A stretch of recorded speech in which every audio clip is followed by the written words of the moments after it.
it would shut it down so you wouldn't freeze up the heat exchanger. So this is the first one of the first electronic controls. And then, as that is, well, I guess we'll go to the back here. We'll show the heat exchanger. I can rotate this. And it easily rotates and rolls. In a nice frame. Here's our heat exchanger. 60,000 BTU heat exchanger. We can do upwards of 72,000.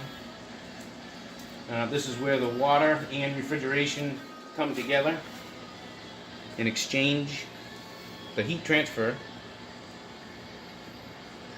So down here, the water is entering at the top, refrigeration is entering at the bottom. It's a counterflow design. Water is exiting, cooled, and then returns back to the tank, cooling this tank.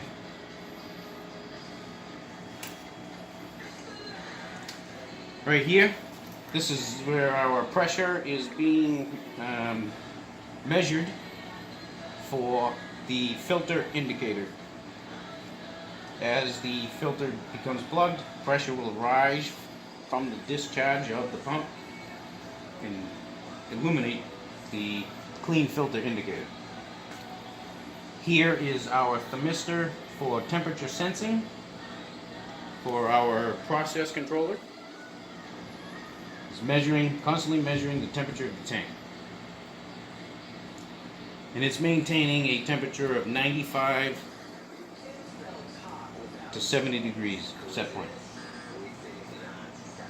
Turns on at 95 degrees, shuts off at 70 degrees.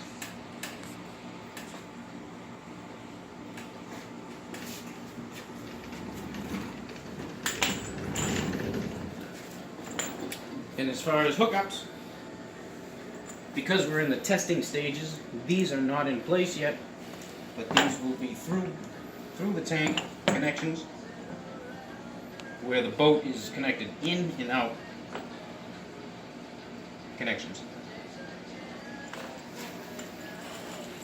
And that's where it draws from this tank. And this here is the shore water supply hookup, which is what fills the tank. And if you look inside the tank, you'll see the float system.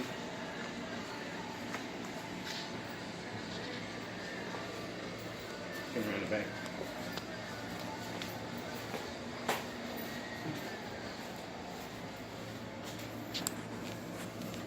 The yellow ball is a float. Basic operation like a toilet system. Float valve. As the water rises, raises the float, shuts the water off. And then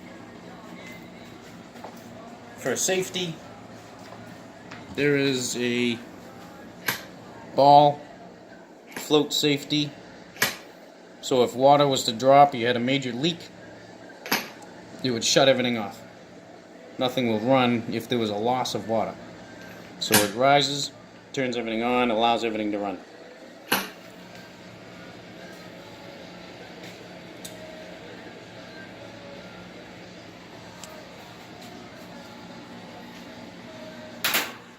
So, and this is a drain for your filter system, right here. Very simple. If you were to service your filter, you shut the machine down by your toggle switch. You would close your out and in ball valves so you don't drain the entire reservoir, because this is below level and it would siphon. Then you can open your drain to the filter system and then release the top of the filter.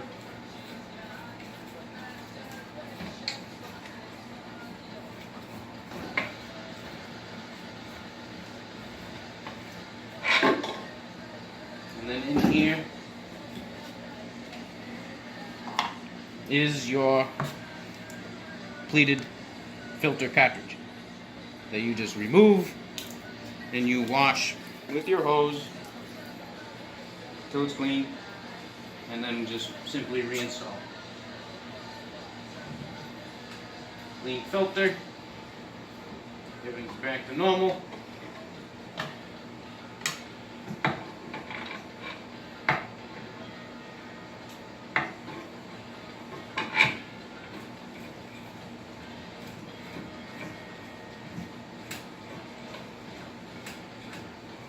I'm sure people are familiar with the filter systems of their pools.